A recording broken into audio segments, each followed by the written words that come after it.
ये थे गांधी जी। राष्ट्रपिता महात्मा गांधी को भला कौन नहीं जानता। उन्होंने संसार को सत्य और अहिंसा की राह दिखाई।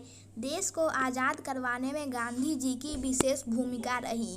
गांधी जी हमारे राष्ट्रपिता कहलाए। बात उन दिनों की है जब गांधी जी दक्षिण अफ्रीका में वकालत कर रहे थे। एक बार की बात है कि गांधी जी को दरबन से प्रिटोरिया जाना था। उन्होंने रेल के पहले दर्जे का टिकट लिया। जब गाड़ी आई तो उसमें जा बैठे। उन दिनों रंग भेद के कारण काले लोगों को हीन दृष्टि से देखा जाता था। जो अधिकार गोरे लोगों को था वे काले को न था। कुछ कार्यालय, पार्क, रेस्टोरेंट, होटल ऐसे थे जहां काले लोग नहीं जा सकते थे। रेल के कुछ डिब्बे भी सिर्फ गोरे लोगों के लिए ही थे। गोरों के लिए अलग से बसें भी चलती थी। गांधी जी रेल के डिब्बे में बैठे ही थे कि थोड़ी देर में एक अंग्रेज आया। वह काले व्यक्ति को वहां बैठे देखकर भड़क गया। उसने झटपट स्टेशन कार्यालय के कर्मचारियों को इसकी सूचना दी।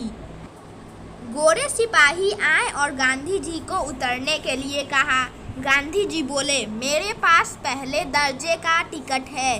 गोरे सिपाहियों ने उनकी बात सुने बिना उनका सामान उठाकर नीचे फेंक दिया। फिर गांधी जी को घसीट कर रेल से नीचे उतार दिया।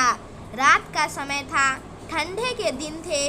गांधी जी अपने सामान के साथ वहीं प्लेटफॉर्म पर बैठे रहे और सिपाहियों के हटाने पर भी न हटे।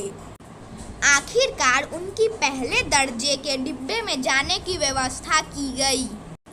एक शाम की बात है, महात्मा गांधी से मिलने आचार्य कालेलकर और कुछ लोग आए।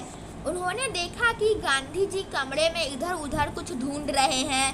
काका कालेलकर ने पूछा, बापू कुछ हो गया है क्या? आप क्या ढूंढ रहे हैं? एक छोटी सी पेंसिल थी, न जाने कहाँ गिर गई, दिखाई ही नहीं दे रही। बापू ने कहा, एक छोटी सी पेंसिल के लिए बेकार परेशान हो रहे हैं, ये ले लीजिए। काका कालेलकर ने एक पेंसिल देते हुए कहा, बात यह नहीं, दरअसल वह पेंसिल मुझे एक बालक ने बड़े प्रेम से दी थी। वह मेरे लिए काफ़ी कीमती है। उससे अभी कितना ही लिखा जा सकता था। बापू ने ढूंढते ढूंढते कहा। अब तो सभी पेंसिल ढूंढने लगे और पेंसिल खोज कर ही सबने चैन की सांस ली। एक बार बापू कुछ समाज सेवियों से घिरे अपने आश्रम में बैठे थे। तभी आश्रम के कर्मचारी एक आदमी को पकड़ कर लाए। वह आदमी आश्रम के कुछ बर्तन उठाकर ले जा रहा था। बापू ने उसे देखा और बोले, आप लोगों ने इसे भोजन करवाया या नहीं?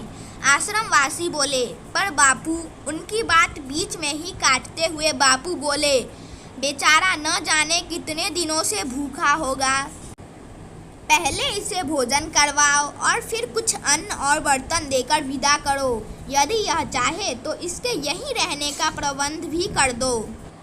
यह सब सुनकर सब हैरान रह गए। चोर की आंखों में आंसू भर आए। उसने बापू से क्षमा मांगी और कभी चोरी न करने की कसम खाई।